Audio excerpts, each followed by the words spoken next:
Кутман кечиңиздер менен кадырман угармандар, биринчи радио түз эфирдеги берүүлөрүн уланта бермекчи. Назарыңыздарга негизги маселе программасын сунуш кылабыз. Микрофондо Мээрим Абдыраманова, режиссер Элдияр Эркинбек уулу, Фейсбуктагы баракчага кесиптешим Урмат Жээнбеков таратууда. Урматтуу угармандар, өлкөдө экономиканын өнүктүрүүнүн стратегиялык багыты катары ишкерлерге жана инвесторлорго жагымдуу бизнес чөйрөсүн түзүү боюнча иштер уланууда. Белгилүү болгондой эле, президенттин жарлыктары негизинде иштер уланып, азыр инвесторлорду тартуу, колдоо жана жагымдуу шарттарды түзүү максатында тиешелүү ченемдик укуктуу актыларды талдап чыгуу талабы дагы коюлуп жатат. Ал арада министрлер кабинетинин төрагасы Адылбек Касымалиев жакында эле бизнес коомчулугунун өкүлдөрү менен жолугушуп, алардын көйгөйлөрүн угуп, мамлекет менен ишкердик сектордун ачык диалогун үзгүлтүксүз өткөрүү зарылдыгын белгиледи. Инвестицияларды тартуу, бизнес чөйрөнү жакшыртуу жана ишкерликти колдоо боюнча мамлекеттик саясатты ишке ашырууда аракеттерди шайкеш келтирүү маанилүү экендигин дагы баса белгиледи. Кадырман угармандар, бул ирет уктурууда ишкерлерге жана инвесторлорго жагымдуу бизнес чөйрөсүн түзүү деги эле бизнестин үнүн угуу маселеси жөнүндө сөз кылабыз. Бизде студиянын коногу министрлер кабинетине караштуу инвестициялык кеңешинин катчылыгынын жетекчиси Улук Кыдырбаев. Улук Асангариевич, саламатсызбы? Саламатсызбы. Сизге ыраазычылык билдиребиз атайын убакыт бөлгөнүңүзгө. Урматтуу угармандар, телефон чалыңыздар 0312 39 21 90, 0312 39 21 90 номерлор иштеп жатат. Биз болсо уктуруубузду баштай берели. Улук Асангариевич, негизи азыркы күндө Кыргызстанда бул бизнести колдоо маселеси эксперттер белгилегендей эң башкысы бизнес коомчулугу менен мамлекеттик органдардын ортосундагы диалог эң жакшы жетишкендик катары бааланып келет. Кезектеги жолугушуу болуптур. Анан министрлер кабинетинин төрагасы өзү отуруп сиздер менен чай ичип, кенен отуруп сүйлөшкөнү эмнеден кабар берет? Эң биринчиден бул аябай чоң бир сигнал катары деп санасак болот. Себеби дегенде биз ошо баягы эле өзүбүздүн арабызда деле талкуулап жүрөбүз. Бизнес чөйрөнүн биринчи реакциясы бул жерде Минкаптын төрагасы Адылбек Элешович өзү 2 сааттан ашык отуруп, бизнестин көйгөйлүү маселе болобу, сунушу болобу өзү угуп туруп, ошол жерден ар бир маселеге кыска комментарий берип, ошол иш чара абдан чоң таасир тийди деп ойлойм. Себеби дегенде ал жерде катышкан бизнес өкүлчүлүктөр, бизнес ассоциациялар ар бири ошо белгилеп кетти да. Анан бул өзү ушундай чара биринчи болгон себептен мен оюмча дейм да, баардыгы ошо мамлекет менен жеке ишкерлердин ортосунда диалогу так ошондой болгону жакшы экен деп. Себеби дегенде ал жерде же кандайдыр бир тоскоолдук жок, же кандайдыр бир фильтр жок, же кандайдыр бир дагы башка муну сүйлөгөнгө, баягы айтканга тоскоолдук жок себептен баардыгы ушунча ыраазы болгону. Мен ошо кошо айтып кетейин, Адылбек Элеш өзү да ошол жолугушууга чынында ыраазы болуп туруп, эмкисине 3 саат бөлүп берели деп бир ой айтып кетти да. Эми буюрса ал да ишке ашат ой. Себеби дегенде бул деген мындай да. Бул менин көзүмчө мындай сезилип келген, мынча жылдан бери бизнестин мындай ачык сүйлөгөнгө, мындай ачык кайрылганга, мындай ачык жерде өзүнүн рекомендациясын бергенге балким шарттар чектелген себептен ушул жерде айтып кетип, дагы ушундай балким болушу мүмкүн эмеспи деп баарын айтып кетти да. Балким ал жерде менин оюмча 40тан 50дөй сунуш түштү да. 50дөй бир суроо түштү. Ошону эми албетте бир 2-3 айдан кийин дагы бир жыйында менин оюмча бизнес кайра ошол эле суроо чечилбесе кайра көтөрөт. Бул эмнени кылат? Бул баягы биринчиден албетте төраганын өзүнүн жоопкерчилиги бар. Себеби дегенде ал суроолорго жооп бериш керек дейм.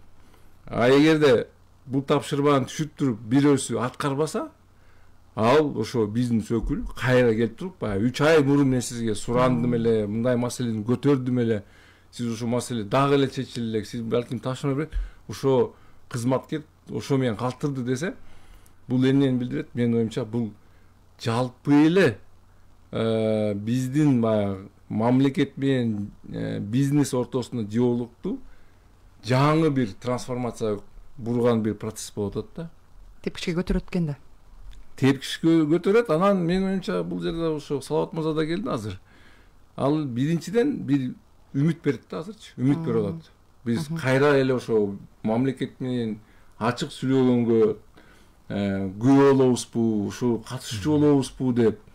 Себебинде бизнестин талабы ачык диалог. Бизди уккула, биз укканга баягы аянтчаны түз бергиле, бир мүмкүнчүлүк бергиле деген ошо бир түшүнүк берди да. Анан менин оюмча Адылбек Алишев да бул жерде ошону байкады, көрдү. Анан ошо өзүнүн айткан сөзү ошондо далилдейт да, баягы эмкисине 3 саат керек болсо жолугайлы.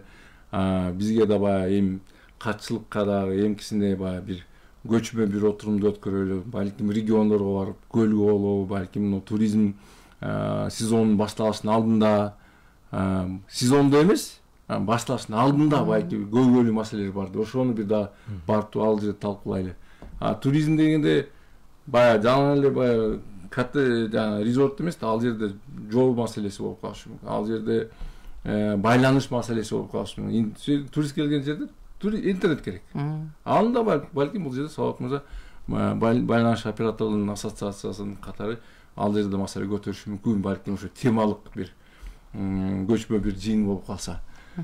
Эми мен айтып кеттим, кыска келишип коюш көп айтып кеттим. Бирок бул жерде эң негизгиси Адылбек Алишевич биринчи кадам кылды. Менин оюмча. Эми Салават өзүнүн оюн айтат. Ачык диалогко бүгүнкү ошо министрликтин кабинети даяр деп, ачык биз сүйлөшкөнгө даярбыз. Ушунда уюштуруп турайлы, сүйлөшөлү. Сиз бизге айткыла, биз угайлык деп. Анан эгерде ошо бизнес ошо көнсө кайра, сендин ошо балким ошо ыкмасы жоголуп калгандыр азыр кайра пайда болуп калса, андан улана берет. Бирок бул баягы кызматкерлерге бул чоң бир чакырык да, себебинде чакырма болот да, себебинде алар көнбөгөн да келипкилер. Эмне бизнес менен сүйлөшүш керекпи депчи. Ушундай болобу депчи. Көрөсүз аны ишке ашырганын. Салават мырза кандайсыз? Жакшы маселе көтөрүлүп жатат. Урматтуу каармандар, телефон чалыңыздар 0312 39 22 90 номерлары иштеп жатат. Биз болсо бизнес менен мамлекеттик органдардын диалогу, байланышы жөнүндө сөз кылып жатабыз. Бизнестин үнүн угуу маселеси жөнүндө. Биздин бүгүнкү студиянын конокторун дайыр жолу эсиңиздерге сала кетейин. Министрлер кабинетине караштуу инвестициялык кеңештин катчылыгынын жетекчиси Улуп Кыдырбаев, байланыш оператору ассоциациясынын директору Салават Ормошев жана сүт өндүрүүчүлөр бирикмесинин директору Сыймык Тайчабаров мырзалар келген. Мүмкүн сунуш пикир каалуу болсо телефон байланышка чыксаңыздар болот. Биз Салават мырзага сөз берели. Саламатсызбы? Рахмат убакыт бөлгөнүңүзгө. Анан мынакей министрлер кабинетинин төрагасы келип сиздер менен чай ичип кандай өттү жолугушуу? Биринчиден саламатчылык, жаштарбы? Мен байланыш операторлор ассоциациясынын өкүлүмүн, аткаруучу директорумун.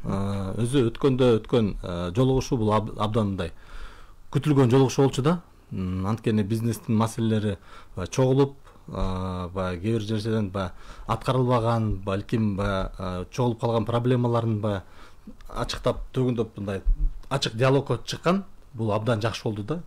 Анткени ал жолугушууда бизге кенен убакыт бөлүндү. Ал жерде бизге мындай форматы да кенен болду. Бизде болгон сунуштарыбызды, болгон көйгөйлөрүбүздү баары тең ачык айттык. Сиз эмне айттыңыз?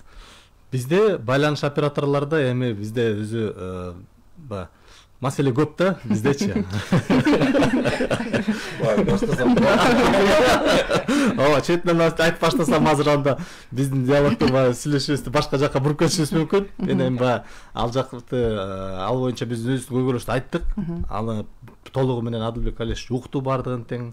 Ал өзү менен кошо жолдоп келген администрациянын кызматкерлери алар дагы жазып алышты. Биз да өзүбүздүн сунуштарыбызды кийин кат менен жолдойбуз дедик. Анан кийин эми бул ал көйгөйлөр чечилет деп менин үмүтүм чоң да. Андан тышкары бизде уже буга чейин иштеп келаткан мындай жакшы өнөктүштүгүбүз бар да. Мына Улук Асан Карич менен инвестициялык кеңештин секретариаты, инвестициялык кеңештин өзүнүн талаасында талкуулаган тажрыйбабыз бар.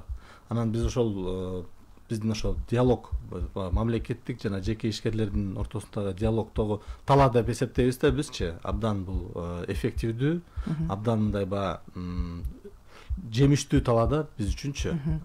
Өзү негизи мына көрүп атпайсыздарбы, азыр деле мамлекеттер арасында чоң атаандаштык бар да. Кандай жакшы инвестициялык климат түзүп ишкерлерди тартыш керек депчи. Биздин деле мына өкмөт чет элге чыкканда бизнес форумдарды өткөрөт.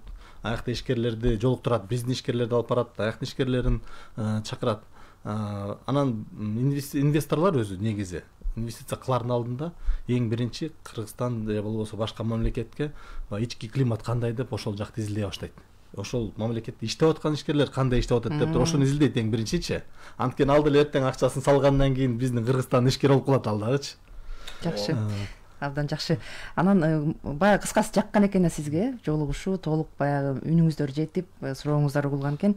Биз Сыймык мырзага да сөз берели. Урматтуу угармандар, сиздерге маалымат иретинде белгилей кетейин. Сүт өндүрүүчүлөр бирикмеси бул өтө күчтүү, билинбеги менен күчтүү. Себеби булар концепция жазып да өздөрү аракет кылып көп маселелерди чечип жүрүшөт. Анан Салават мырза, мындай жолугушуу сизге деле кандай өттү? Бирок анан мындай буга чейин баягы айтчу маселеңиздерди айтып алдыңыздарбы?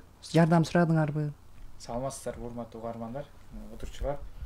Ошо эң биринчиси эле чоң ыраазычылыкты билдирмекпиз Адылбек Алешевичке жана ошол баягы иш-чараны уюштурган ассоциация Международный деловой советке. Бул жолугушууда ошо көптөн бери, жарым жылдан бери айтылбай келген өзүбүздүн көйгөйлөрүбүздү ушул жолугушууда айттык. Себеби дегенде министрлик менен деле иштегенде ички юристтер менен иштейсиң, анан кийин бир мисалы үчүн маселең өтүшү мүмкүн, бир маселең өтпөшү мүмкүн. Ушундай учурларда баягы министрликтин башчысына кайрыла албай, андан үстү жогору адамдарга кайрылсаң жакшы экен да. Себеби дегенде алардын мисалы үчүн өз ички личный контролуна берип ошол жумушту алдыга жылдыруу максатында ушул иш-чара абдан бир пайдалуу болду деп эсептейм. Тез чечилет, ооба. Анан буну мен биринчи жолу көрдүм. Бул иш-чарада аягында эч кимде суроосу жана пикири жана ою калбады да. Баардык нерсе айтылып, ошо баардык сунуштардын өзүнүн ой пикирлерин айтылып чыкты дейм. Ошо чоң рахмат ошо биздин немеге ассоциация Международный деловой советке Адылбек Алешевичке. Ишкерлердин арманы болуптур да, аягына чейин укса, баардык тапшырмалар берилди десе керек, силердин жаңы айткан көйгөйлөр боюнчачы. Ооба. Улук Асангарович, сиздердин кеңеш бул негизги максат милдети бул көпүрө да мамлекеттик органдар менен ишкерлердин. Анан сиз ошол жыйынга катышып, мына акыркы суроого чейин угулуптур. Кандай ойдо калдыңыз? Эми бул жана улантыш керек деп да белгиленип калбадыбы? Анан кандай уланат? Келечеги барбы ушундай диалогтордун, мындай уланышы керекпи? Кандай ойдо калдыңыз да негизи жолугушуудан кийин? Менин оюмча бул жерде Сыймык айтып кеткендей, албетте мындай жыйын, мындай формат абдан керек экен. Эми биз байкаганбыз. Себеби институциялык кеңештин отурумунда эми биздин эрежебиз боюнча ар бир маселе алдын ала толугу менен талкууланып, толугу менен чечилип, чечилбесе анда аны чыгарып башташыбыз керек да. Бир аз мындай өзүнүн процедурасы бар да, бир аз өзүнүн бюрократиясы бар. Анан бир жагынан биз өзүбүз да бирге кандай дейин, өкмөткө окшоп алардын эле ичинде иретмей иштеп эле баштадык да.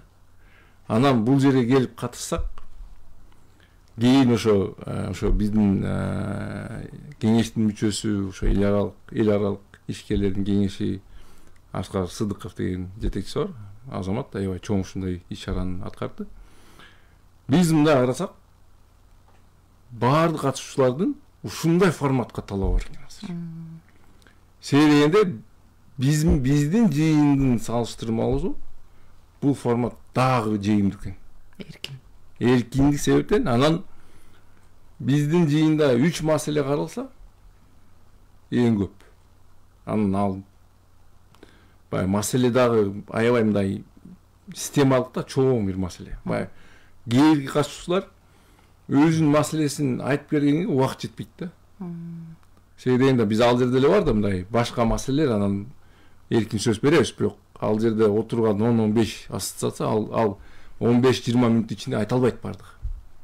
А бул жерде тескеринче. Алдын ала даярдалган маселелер жок. Толугу менен эркин, толугу менен ачык, түз диалог. ошол жерде отуруп туруп Адылбек Элешович баарына көңүл буруп, баарын угуп туруп, кийин ошол негизинде бөлүнөт. Менин оюмча ал жерде жеке маселеси барбы, тармактын маселеси барбы, дагы бир нерсе маселеси, ошол бөлүп тапшырмалар берет азыр. Өзүнүн администрациянын чечимдери негизи.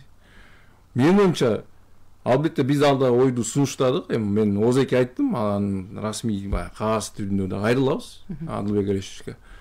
Ишкерлер менен ушундай ачык маанайда ачык түрдө жолугуш керек. Анан жалаң эле Бишкекте эмес, региондордо. Себеби региондордо эң көп ишкерлердин көйгөйлү кээде маалымат аздыгы. Анан эгерде маалымат алам десең, ал кай жерге барганын кээде билбей алат. А эгерде бир жерге барып туруп сураса, ал жерде да өзүн билбей атат. Ошол үчүн бизде эми Бишкекте Кудай шүгүр баягы ассоциациялар көп, маалымат ала турган жер көп, консультанттар бар, дагы бар мындай түшүндүрүп берген, айтып берген адамдар көп да. Региондордо, аймактарда ушундай тилек каршы мүмкүнчүлүк чектелген. Биз ошол үчүн менин оюмча региондорго чыгышыбыз керек. Региондорго барып, ошол жерде жергиликтүү ишкерлер менен, жергиликтүү ошо чакан орто ишкерлер менен жолугуп, алардын көйгөйлөрүн угуп, аларга көбүрөөк маалымат таратканга менимче ошо иш-чараларды жүргүзүш керек да. Ошо биздин эле жыйындарыбыз. Биз былтыр мисалы мен эле ошо жерде ошо форматта отуруп биринчи сөзүм Адылбек Элешовичке айтканым, Адылбек ушундай аябай жакшы формат экен, эсиңизде бар болсо, баягы Баткенде эле ушундай жыйын өткөргөнбүз. Ал жерде ошо жергиликтүү ишкерлер да катышып, суроо бергенге мүмкүнчүлүк болгон да. Биз эле ошондой улантып, балким ошол форматты колдонуп, эгерде колдоп берсе Адылбек Элешович, ошол форматты балким эмкисинде башка бир областта өткөрөбүз. Балким Ысык Көл областында, Нарын областында, эми биздин ар бир областта өткөрүш керек деп ойлойм да. Башка деңгээлге чыгаруу маселеси. Салават мырза, негизи мамлекет башчы кызматка киришкенде эле кол койгон жарлыктардын бири экөө ушу бизнести коргоо, инвесторду коргоо деген маселелер болчу да. Анан талабы дагы бизнес менен мамлекетти көргөн өнөктөш болуш керек, текшерүүчү болуш керек деген болчу да. Анан ушул маселеге кандай көз карашыңыз, кандай болуп атат негизи? Сиздер ишкерлер менен жүрөсүздөр да. Өзү мамлекет башчынын демилгеси эң туура жана өз ордунда керектүү маалда болду да. Анткени ишкерлер өзү дайыма жумушун так аткарып, салыктарды төлөп, өзүнүн кылган жумушун ирети менен алып жүргөндү жакшы көрөт да. Ал эме болсо сырткы мисалы үчүн климат, ар кандай таасирлер, ар кандай терс таасирлер болуп калышы мүмкүн да. Алар ошол ишкерлерди мындайча айтканда адаптация кылууга же болбосо ошол шартка көнүп, ошол шарттын айлаларын таап кетүүгө муктаж кылат да. Ошондой кездерде ушундай президенттин колдоосу, президенттин жарлыктары бул мындай чоң күч демилге берет ишкерлергечи. Демек колдоо бар, демек иштесе болот, демек мамлекеттин көз карашы ишкерлер үчүн өтө жакшы депчи. Анан мен Улук Асан Карашевичке кошулуп кетет элем. Мен өзү ушул регионалдык инвест кеңештин отурумдарына мен да катышып калдым. Биз кошо ошол Баткенде болгон инвестсоветке катыштык. Ошол жерде чындыгында мындай абдан жаңы, абдан жакшы тажрыйба болду да. Анткени биз ошол жерден кошумча дагы жана көргөзмө ярмарка болду. Баткендик ишкерлер өзлөрүнүн продукцияларын коюп, жайып, анан кийин Бишкектен жана башка региондордон келген ишкерлерге, бизнес ассоциацияларга, өкүлдөргө көрсөтүштү да. Анан биз ошол жерден маалымат алмаштык, алардын продукциясын көрдүк. Андан тышкары ошол жерде жергиликтүү бийликтин өкүлдөрү өзлөрүнүн областтын, өзүнүн райондордун потенциалы жөнүндө айтып берди да. Көрсө бизде ал маалымат мындай айтканда мындай кенен болбоптур да. Ушундай регионалдык инвестсоветтин инициативаларын көбүрөөк өткөрүп, көбүрөөк биздин региондорду, областтардын баарын камтып кетсек, аябай жакшы болчу деп ойлойм да мен. Жакшы, Сыймык мырза, негизи сиздер ассоциация деле мындай бирикме деле бул баягы көпүрө милдети ишкерлер силерге келип кайрылат. Анан негизи кандай ойлойсуз, Кыргызстанда бизнес жүргүзүү оңойбу же кыйынга турабы? Мындай кандай шарты? негизи Кыргызстанда бизнес кылуу деген бир аз кыйын келет. Себеби дегенде, мисалы үчүн бизнес ассоциация баягы кайра иштетүүчү ишканалар бириктирет, алар менен иштеген дыйкандарды бириктирет. Анан баягы өз секторубузду айтып келгенде деле, баягы эксперт катары айтып келгенде, бир эки уйду алып өзүң уюнда багыш деле бир кыйын нерсе. Себеби сен эртең менен турасың, аны сайсың, анын сүтүн сатыш керексиң, сапатын караш керексиң. Баягы бул чоң жумуш да. Анан ошол сүттүн мисалы үчүн баасына туура келген, то есть сапатына туура келген баада чыгаш бир аз кыйыныраак экен да. Атаандаштык бар. Ошол себептен мен баягы кыйын деп эсептейм, эгер өзүбүздүн секторубузду айтып келсекчи. Так негизинен баягы бизде да тажрыйба болуп калды. Өзүбүздүн баягы Жалал Абад облусунда да бизнес жасап, ал жакта да ар кайсы тармакта иштеп калдык. Эми жаштарга мүмкүнчүлүк бар. Себеби дегенде башында бир аз салык кызматтары мисалы үчүн жеңилдиктерди берет. Бирок андан уже мисалы үчүн бир баягы уровенден өткөндөн кийин, мисалы үчүн именно финансылык жактан караганда салык кызматтары келе баштайт. Андан тышкары башка баягы текшерүүлөр боло баштайт. Ошол баягы көйгөйлөрдүн негизинен бизнес жүргүзүү бир аз кыйын боло баштайт да. Анан азыркы учурда болгон баягы салык кызматтарына да мүмкүнчүлүк берилбедиби? Ал менин оюмча бир аз туура эмес деп ойлойм. Себеби дегенде айттыңызбы ошол жыйында? Жок, бул жыйында айтылбады. Бул жыйында уже мага чейин айтылды, башка бизнес өкүлдөр мененчи. Ооба, айтылган. Анан Кудай буйрса ошо ойлойм, Адылбек Алишевич да бул көңүлүн буруп, кайра салык кызматтарынын мисалы үчүн текшерүү мүмкүнчүлүгүн кичине азайтса деген бир тилектемин да. Абдан жакшы. Улук Асанкариевич, негизи Кыргызстанга инвесторлор мамлекет башчынын кепилдигине, анан мыйзам базасына мындай көп ишеним артышат да. Анан сиз азыркы учурда талап да коюла баштады. Ушу инвестиция тартуудагы, инвесторлорго жагымдуу шарт түзүүдө укуктук ченемдик актыларды мындай изилдеп чыгуу, талдап чыгуу, сунуш берүү маселелери болуп атат да. Сиз ушу зарылчылык барбы, кандай ойлойсуз? Албетте андай зарылчылык бар. Себеби дегенде мындай да, президентибиз абдан жакшы бир багыттарда чоң иш чараларды жүргүзүп атат. Биринчиден чоң ири эл аралык мындай форумдарда, баягы эки мамлекет ортосунда жыйындарда же башка да форматтарда жолукканда ар дайым биздин Кыргызстаныбыздын инвестициялык потенциалын айтып берет. Инвесторлор Кыргызстанга келгенде биринчи суроо инвесторлор үчүн кандай шарт түзүлгөн деп сурайт. Биз ошол үчүн азыркы убакта мен ойлойм, бул маселени толугу менен мамлекет катары ишкерлер менен чогуу өзүбүздүн баягы сапатыбыздын, өзүбүздүн өзгөчөлүгүбүздү инвесторлорго кызыктуу болуш үчүн кайрадан карап чыгып иштеп чыгышыбыз керек деп мен ойлойм да. Себеби дегенде мындай да, бүгүнкү күндө инвестиция тартуу боюнча ар бир мамлекеттик органга тапшырма берилген. Ыгамдуу өкүлчүлүктөр берилген, министерстволорго берилген. Анан инвестор келгенде кайсына барам деп биринчи суроолот келди. Туурабы? Алдында 500 эшик бар да. 500дөн ашык эшик бар. Кайсы эшигине кире билбейт да. Анан бул жерден кээде мындай, эми албетте чоң ири инвестор жөнүндө эмес. Орто, чакан болобу? Биз укканыбыз эми. Келгенде кай жерге кайрылам билбейм дейт да. Биз айтабыз, бизде улуттук агенттик бар да, ушуга бар. Анын жөнүндө айтпаптыр бирөө, мисалы. Бирок ошондо Кыргызстаныбызда инвестор келгенде эми эксперттер сунушу бир эшик болуш керек, чоң. Келгенде ошо агенттиги болуш керек да. Агенттиктен келип туруп, инвестиция жөнүндө толук маалымат алып, кайсы тармактарга баягы демилгелер бар, кайсы тармакта долбоорлук потенциалдык бар, ошого мен кайсы жерде эмне жасасам болот, толук менен маалыматты бир жерде алыш керек да. Кийин тармакка тиешелүү ар бир министрлик катышат. Жана эгерде башка бир областтар болсо, ошо облустун өкүлчүлүгү катышат. Бир мындай жалпы стандарт, эл аралык стандарт боюнча ушундай болуш керек да. Инвесторлор үчүн түшүнүктүү бир жол болуш керек. Ушу жолдун баягы келсеңер бул жерге келиңиз, бул жерден баштайт дегендечи. Бул биринчиден. Экинчиден, Мен эле жакында бир жерде сүйлөп, инвесторлор үчүн кандай шарттар керек деп бир суроо келди эле да. Мен айттым, биринчиден ошо Салават мырза айткандай, инвестор келгенде жергиликтүү ишкерлер менен сүйлөшөт. Алардан маалымат алат. Мамлекеттен алат, ишкерден алат. Ал жерде сот системасы кандай иштейт?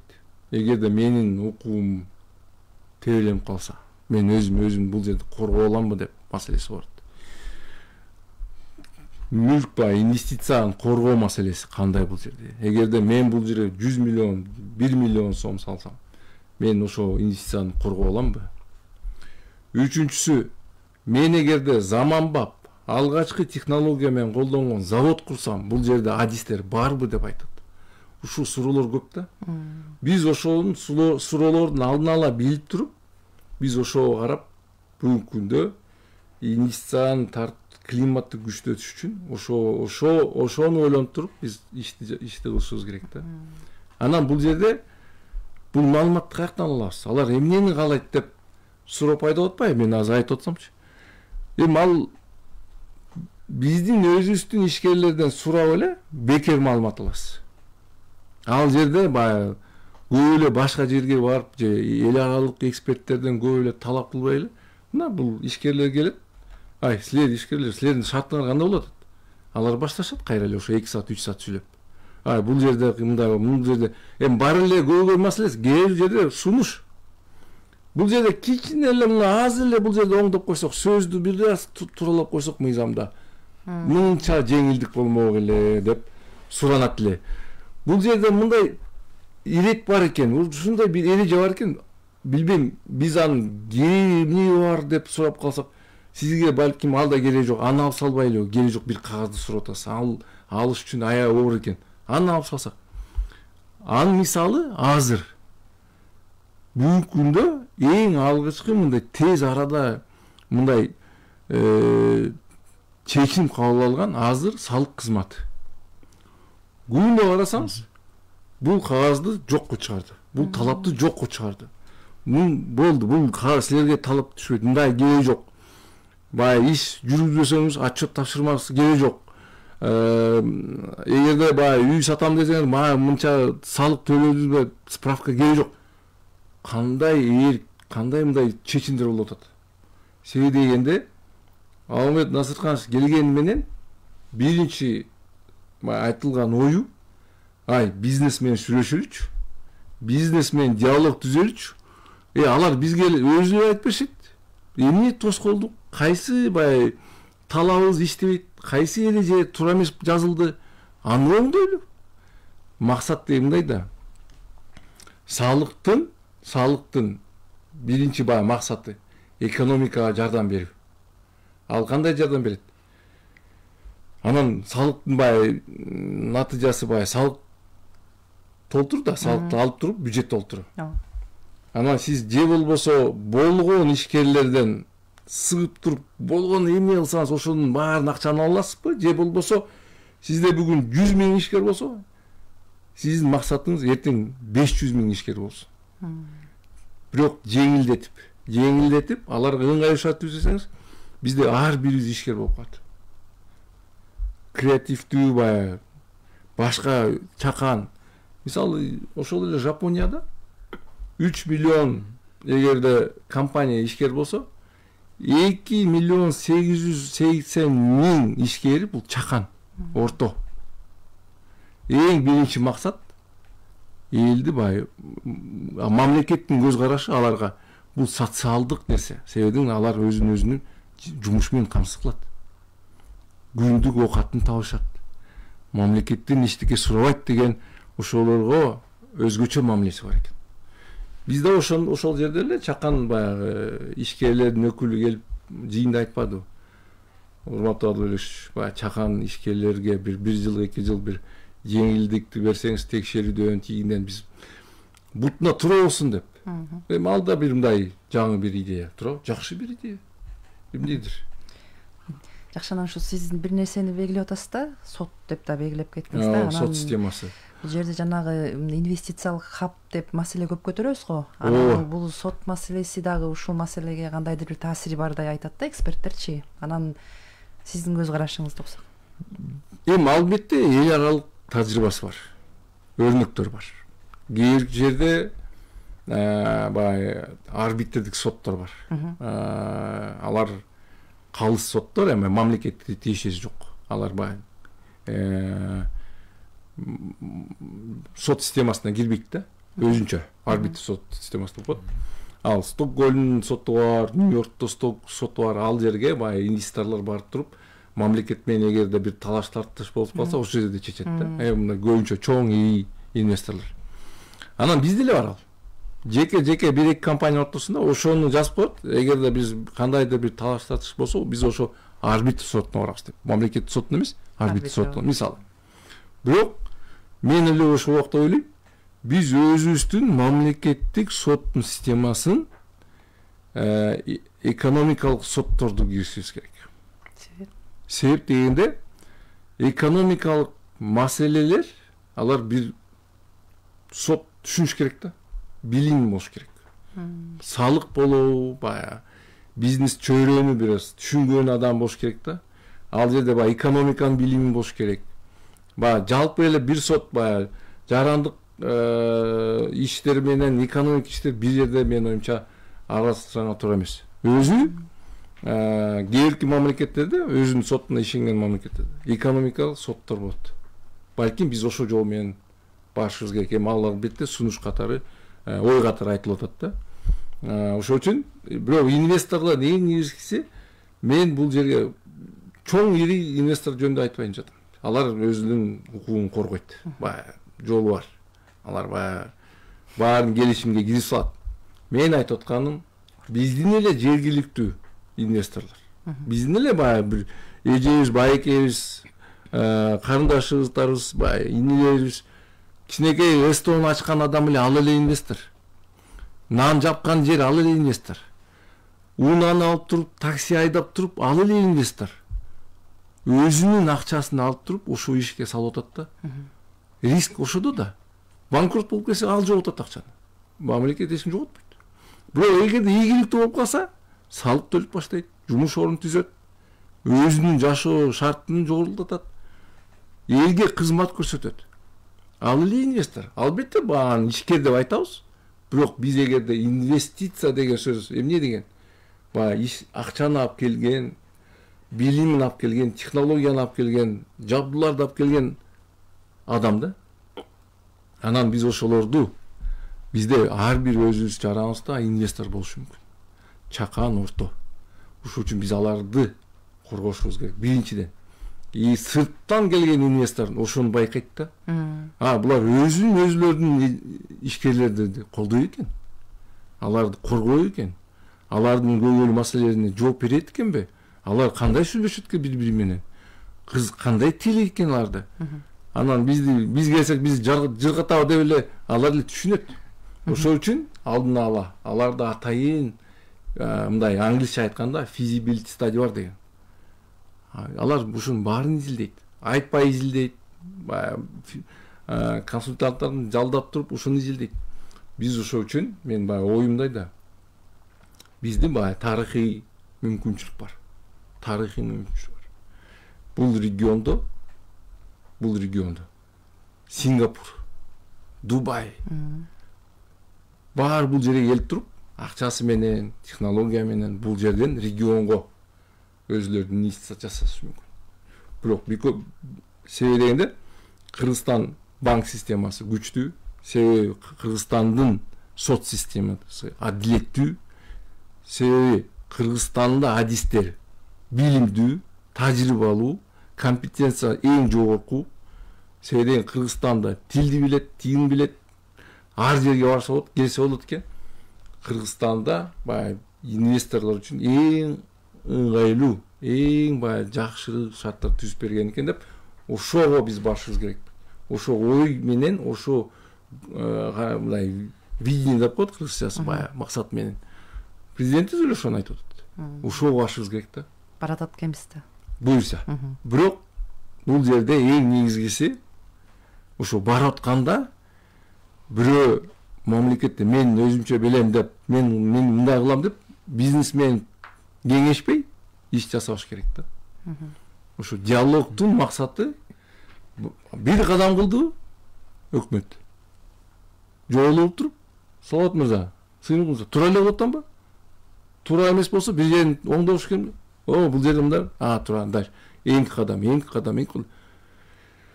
Кеңешип кескендин барма оорубайт деген сөз ошо да.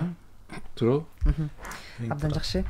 Салават мырза, негизи айтсаңыз, угармандарга телефонду эстерине сала кетейин. 0392-39-21-90 номерлар иштеп жатат. Урматтуу угармандар, биз ушу бизнестин үнүн угуу маселеси, негизи эле мамлекеттик органдар менен бизнестин ортосундагы диалог, ачык диалогдор жөнүндө сөз кылып жатабыз. Суроо болсо чалсаңыздар болот. Салават мырза, негизи Улук мырза бир маселени белгиледи. Салык кызматы азыр ачык айкын жанагындай иштеп атат депчи. Анан ушул жерде өзүнүн WhatsApp телефон номерун да берип аткан учур болгон, ушу жетекчисиничи, ушу чалгыла мага кайрыла депчи. Анан сиз ушул мамлекеттик органдардын ичинен кайсы мекеме менен мындай жеңил иштешесиздер? Мен Улук Асан Карашевдин сөзүнө ыраазы болуп кетейин. Эң туура айтылды да. Бизде өзү мамлекет менен ишкерлердин ортосундагы түшүнбөстүк же болбосо көйгөй деп коебуз го, анын көп нерсеси мындай бири-бирибизге тартыш болуп, бирөө бирөөнө тартып кеткенде эмес. Жөн эле элементарный түшүнбөстүктөн келип чыгат да, кээ бир маселелерчи, даже кээ бир көбүчөсү болуп калат. Аны мындай да далил кылсак болот. Мамлекеттик кызматта иштеп, бизнес тарапка өткөн киши Сиз иштейсиз да, бул көрсө башкача турбайбы? Тиякта мамлекеттик кызматта көп нерсени оңдоп койгондо бизнеске, мисалы үчүн ишкерлерге кадимкидей чоң өзгөрүштөрдү андай жакшы өзгөрүштөрдү алып келсе болот экен деген көз караш пайда болот да. Ал эми бизнесте иштеген кишилер мамлекеттик кызматка барып калса, туята биякта бюрократия көп турбайбы, биякта кантип тез чечим чыгарсак болот, башкача турбайбы дейт да. Анан ошол мындай карап көрсөк, бизнестин подходу башка, мамлекеттик кызмат подходу башка да. Анан экөө келишкенде бири-бирин түшүнө албай калат. Анан көйгөйлөр ошондон эле чыгат да. Жана Адилбек Алешевич белгилеген уштурбай шайкеш кылалы деген маселе. Ооба, эң туура айтылган. Адилбек Алешевич айтты, келгиле тез жолугушалы, сүйлөшөлү, ачык сүйлөшөлү, анан кийин болгон маселелерди чечели, шайкештик келтирели депчи. Мамлекеттик салык кызматынын деле азыркы жана маселеге мындай кылган подходу. Бул келгиле ачык сүйлөшөлү деген эле нерсе болду да. Анан бизнес эле келип айтты. Эмне кыласыңар, ЭТТ менен СФН бөлүп кошуп салбайлы экөөнү деп. Бул сунушту мурдатан бери айтып келаткан бизнесчи. 2 жылдан бери. Көптөн бери айтып келатат. Бирок уккусу келбейт эмес. Мамлекеттик кызмат өзүнүн бюрократический механизмине ушул маселелерди кантип ушуну киргизип эле тез шарт чечип беребиз. Жок, андай болбойт. Бул деген бул этаптан тегинден бул процедураны өтүш керек деп туруп эле ошо менен чозуп кетет да. Мына азыр айтылгандай эле салык кызматы болсо, мындайча айтканда андай чоң революционный подход деп коет го. Бул реформация. Бюрократияны жоюп туруп, келгиле ушундай кылалы, бизнес каалап атабы, силер ачык иштеп бересиңерби? Макул, келиштик, анда жоёбуз деп туруп, жоюп салып атат да, мисалы үчүнчү. Анан ошондой эле, мисалы үчүн мамлекет башы биздин президентибиз дал ошондой подход кылып атат.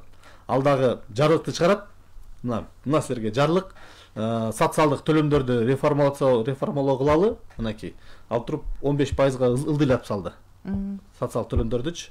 Өзүнүн жарлыгын чыгарды дагы, жарлыгы менен өкмөткө тапшырма берди. Эми өзүңөрдүн чечимиңерди ушул менин жарлыгыма жараша иреттеп салгыла, кыска мөөнөттүн ичинде депчи.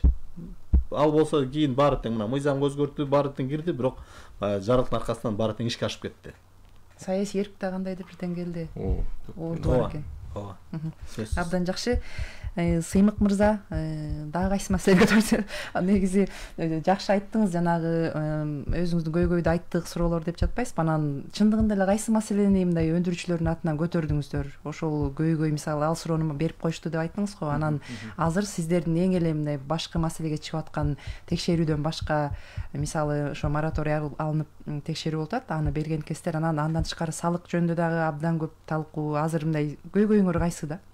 негизги бизди сүт секторунда мындай кичи көйгөйлөр чындыгында келип айтканда көп. Эми ар бирисине мисалы үчүн кирип чыкпай эле мисал катары айта кетейин, бул баягы сүттүн баазы да. Эң негизгиси ошо эки көйгөй, бул сүттүн баазы менен сапаты. Анан калган көйгөйлөр ушул эки негизги көйгөйдөн өзүнүн баягы изин алып кетет да. Анан ошого жараша биздин баягы сүтчүлөр концепция молочный неме сүт секторунун өнүгүү концепциясын түзгөн 29-жылга чейинчи. Анан дагы бир баягы көйгөйлөрдү мисалы үчүн чечүү жолунда бизге как преграда катары болгон бул сүтчүлөрдүн ортосундагы келиспештик да. Сүтчүлөрдүн ортосундагы, министрликтин ортосундагы келиспештик. Себеби дегенде Бактар Ешучта иштеп өзү да көрүп калды акыркы учурда кичи маселе дагы, кичи көйгөй дагы өтө баягы чоң талкуу жаратышы мүмкүнү өтө чоң да.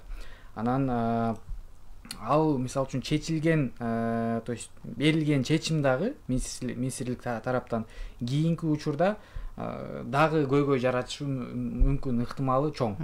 Ошол себептен биздин баягы концепция түзүлгөн болчу да. Бул концепция деген ошо дыйкандардын, кайра иштетүүчү ишканалардын, министрликтин баягы кызыкчылыктарын баарын ортого коюп, балансташтырып, анан кийин чечүү жолдорун көрсөтөт да. Өзүңүздөргө тартып койгон жоксуздарбы ал жерде? Өзүңүздөр эми биз өзүбүз дегенде ассоциация.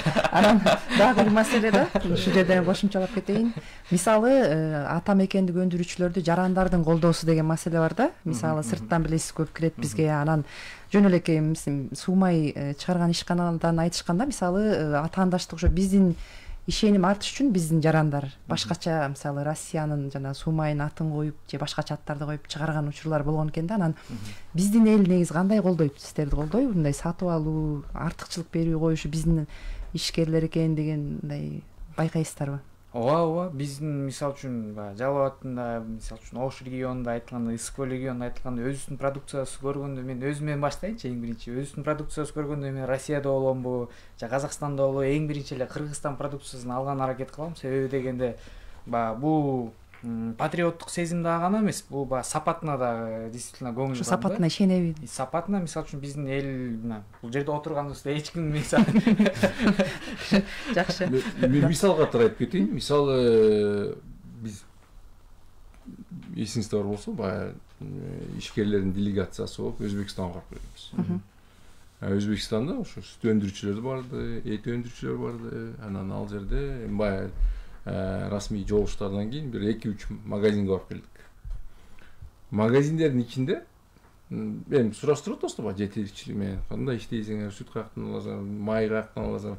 Карасак көп эле Франциядан, Эстониядан май, сүт экен, Европадан алып келет экен. Жергиликтүү эми албетте жергиликтүү өндүрүүчү бар экен. Бирок бизге салыштырмалуу менимче бизде 95-99% эле өзүбүздүн жергиликтүү продукциябыз экен. Микрофонду кичине жылдырпасыз. Улук Асанкарович, сизге суроода мисалы бир жакшы мындай мыйзамдардын арасына кодекс жакшы белгиленип келет да. Мисалы бир кодекс иштелип чыкса, кадимкидей бир жакшы документ болот ишкерлерге дагы деп мындай айтылат го. Анан негизи ушу азыр ишкерликти биз колдоо, өнүктүрүү деп атпайбызбы? Кандайдыр бир ушундай кодекс керекпи?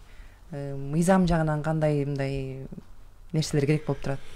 Мен мыйзам жагынан бир ошо жыйындын катышуусунун оюн айтып кетейин. Мен ага да толук кошулам.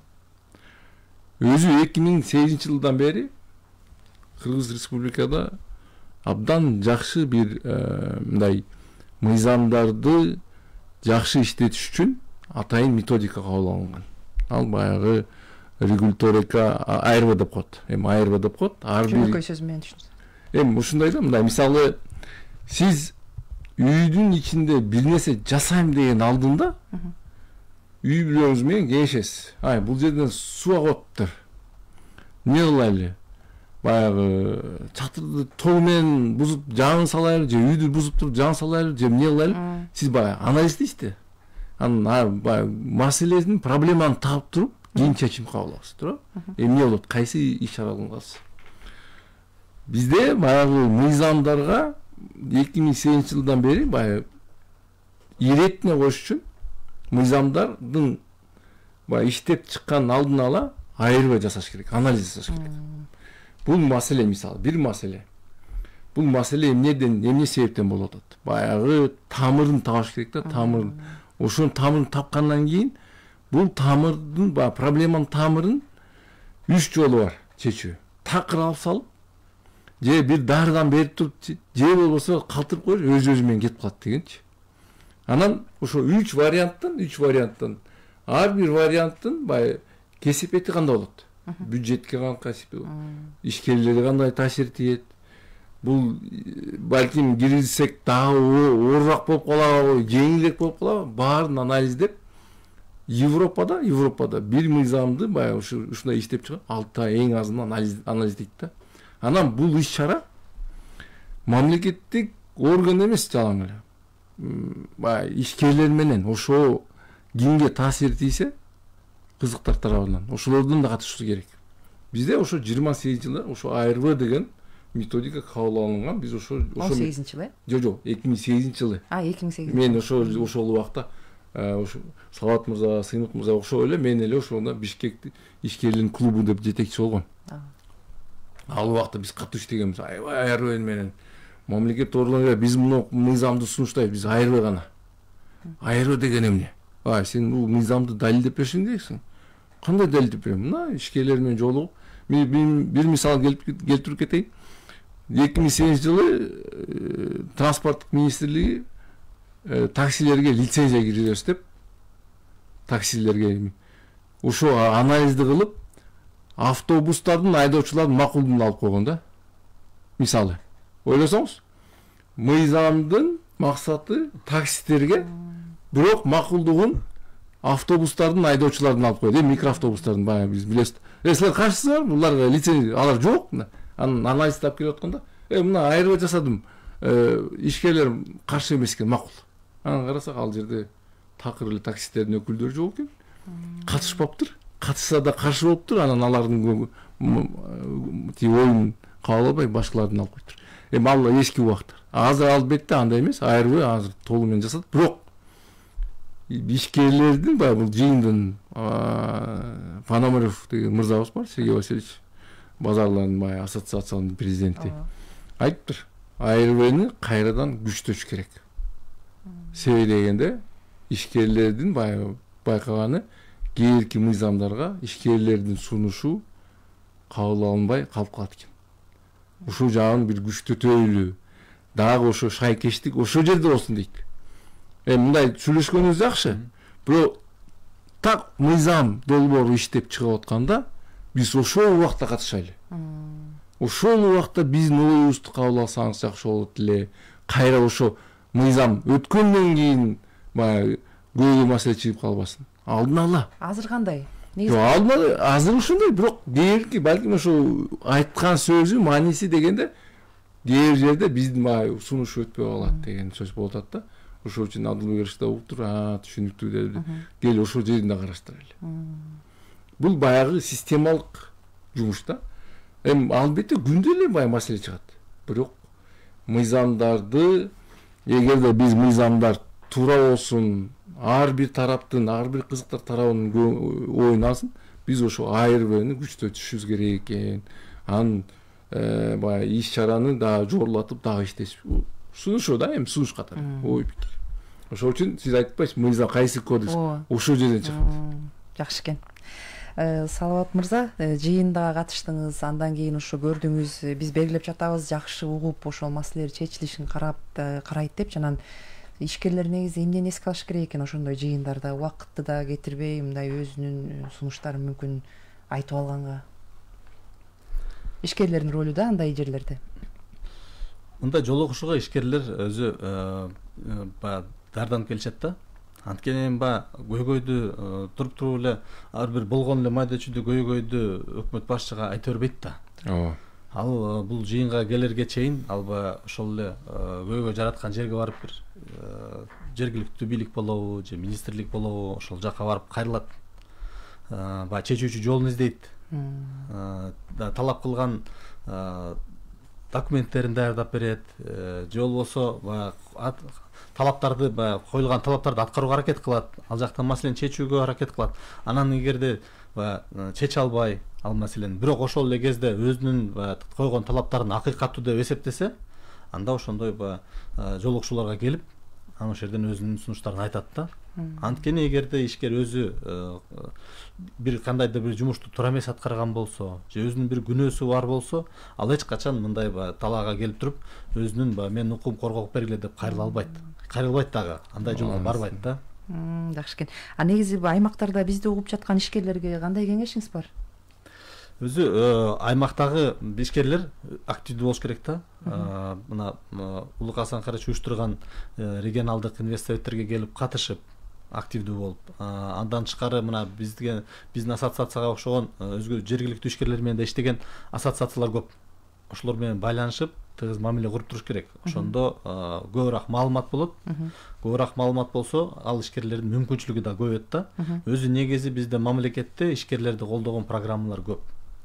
Жашыл энергетика тармагында программалар бар. Мындай жетишимдүү мындай төмөн пайыздары бар, кредиттер бар, насыялар берген программалар көп. Балким аларда маалымат жок болгон үчүн эле аларга катыша албай калат да. Ал эми ассоциацияларда ал маалымат бар. Алар ошондой кенен маалымат берүүчү тегерек столдорго, семинарларга катышып, маалыматты алып, анан кийин ишкерлерге таратат да. Бул ассоциациялардын дагы өзү бир жумуш тармагы да. Ошон үчүн эң негизи кызматташууга, өзүнүн жеке ишин гана аткарбай, мындайча айтканда, ишкерлердин коомдоруна, бирикмелерине активдүү катышыш керек да, сөзсүз. Негизи азыр айтып койдук го, байланыш деп. Акча эмес байланыш. Ошол сөздү төркүнүн белгиледиңиз да. Анан Сыймык мырза, айтсаңыз, негизи ишкерлер жанагы насыя айыл чарба тармагына менен көп ишкерлер менен сүйлөшкөндө, насыяны көп айтышат да, биз айыл чарба тармагына жетпей атабыз, башка ишкерлерге берилип атат депчи, ушул маселе көтөрүлбөйбү сиздерде бирикмеде? Эми бул насыя программаларынын дагы өзүнүн талаптары бар экен. Ар бир, мисалы үчүн дыйканга ал банкка келген учурда деле өзүнүн канча ую бар, анын документтерин, справкасын, андан тышкары жер маселеси боюнча эгер справка документтери бар болсо, ошолордун көрсөтүп даярдап келсе, бул банктын иштеген өкүлдөрүнө да, кызматкерлерине да оңой болмок да, бул кредиттер берүү, насыя неме программалар боюнчачы. Анан бул жакка да кошула кетейин, ушу Саламат мырза, биздин региондордо турган ишкерлерге да мен сунуштай кетмекмин, ошо өз ич ара чогулушуп, биригип кетсе жакшы болмок. Себеби дегенде мондой площадкаларда Адылбек Алиевич менен отурган учурда деле, мисалы үчүн бир компания келиши мүмкүн, бир эле сектордон, экинчи компания келиши мүмкүн. Анан экөө тең ар кайсы маселени айтып көп убакыт алышы мүмкүн да. Ушундай учурларда өз ич ара сүйлөшүп алса, арканды алыска таштап, туура чечим кабыл алынып, анан ошол сунушту туура айтса, албетте мындай площадкалардын эффективдүүлүгү өтө бир чоң деңгээлде бизге дагы көрсөтүлмөк да. Ошол себептен мен аябай тилектешмин, ушул площадкага абдан ыраазы болдум. Ушундай площадкалар кийинки учурда көп уюштурулса жакшы болмок дейм да. Эч болбосо бир жарым жылдын ичинде бир жолу болсо. Ишкерлер дагы 3 айда бир жолу болсо. Өзү эле айтты. Бирок жалгыз гана өкмөт башчы Адылбек Алиевичтин деңгээлинде эмес, бир жылда бир жылда 2 жолу президенттин деңгээлине чыккан бир ишкерлер менен жолугушуулар же болбосо инвестициялык кеңештин отурумдары болсо абдан жакшы болмок да. Негизги ою айтайын дегеним, тажатып албайбы ишкерлер деген маселеде, келгендерди качып калбасын ишкерлерден деген маселе. Анан биздин убакыт соңуна чыгып баратат, азыр кечирим сурайын. Улук Асан Карыевич, сизге эркин микрофон берели, сөздү биздин уктурууну жыйынтыктап берсеңиз, мынакей биздин башкы тема боюнча. Салат мырзанын сөзүн улантып кетсем, чынында ушундай диалог ар деңгээлде керек экен. Себеби дегенде бизде президентибиз багытты так айтат да, ошо айтат, бул жерге барабыз депчи. Анан ошол эле бар мамлекетте карасаңар, коңшу мамлекеттер болобу, башка алыскы мамлекеттер болобу, бар жерде президент дагы ошо өзүнүн ишкерлер менен, өкүлдөр менен ошо жолугат экен. Жылда бир жол болобу, жылда 2 жол болобу, бир жолугуп, ошо инвестициялык саясат жөнүндө талкуу боюнча же ошо ишке экономика саясат боюнча мындай эркин талкуулап, себеби дегенде бул ишкерлерге эмне берет? Бул бир мындай өзүнүн ансыз мындай ишеним берет да. Президентибиз да ушундай айтып атыптыр бизге, мындай жолугуп сүйлөштүк, бизге да мындай суроо бергенге мүмкүнчүлүк бериптир, сунуш айтканга мүмкүнчүлүк бериптир. Бул эл арыкта тажрыйба. Менин оюмча да ушундай ой бир эгерде ишке ашып кетсе да, менин оюмча ошо ишкерлерибиз да аябай ыраазы болот эле. Бул биринчи ой. Экинчи ой, албетте ушундай иш чаралар уланышы керек.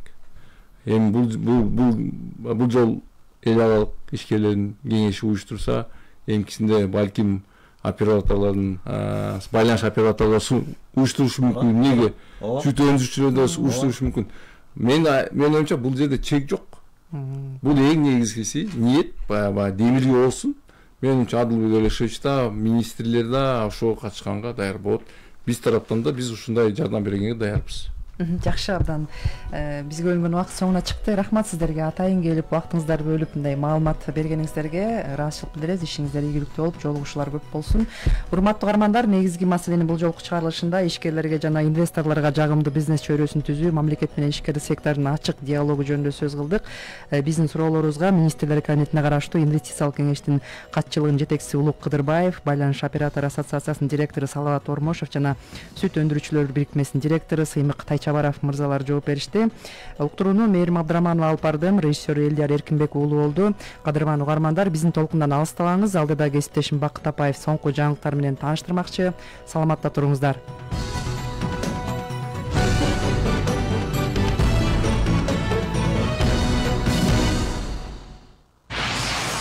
Биринчи радионун жарнама кызматы.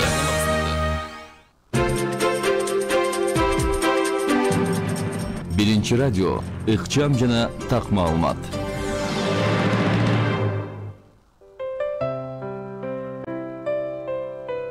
Өлкөбүз бейиштей кооз, асман тилеген тоолор, берметибиз ысык көл, тунук суу, таза аба, түркүн куш байырлаган токой, гүл жайнаган талга. Бул биздин баа жеткис байлыгыбыз. Мекенди сүйүү айлана чөйрөгө болгон мамиледен башталат.